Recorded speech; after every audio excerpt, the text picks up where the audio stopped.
მინდა მოგიყვეთ ერთი ძალიან წარმატებული მკურნალობის შესახებ.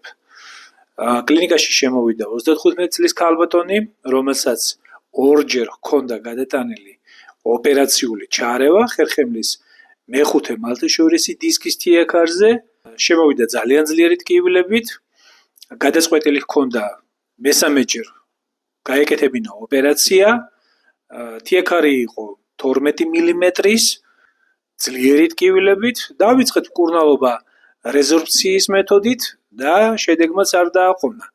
პაციენტის მდგომარეობა გაუმჯობესდა, თიაქარი დანაწიბურდა, ანუ განიცადა შეხორცება და პაციენტი გავწერეთ ჯანმრთელი.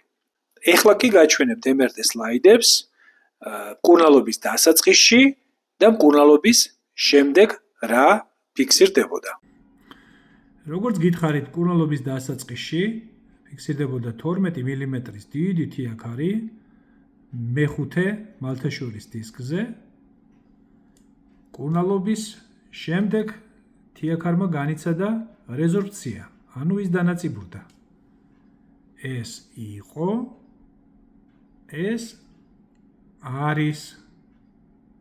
დაიცოდეთ, ხერხემლის თიაქარი არ არის განაჩენი, ის კვალიფიციური მკურნალობით ხორცდება.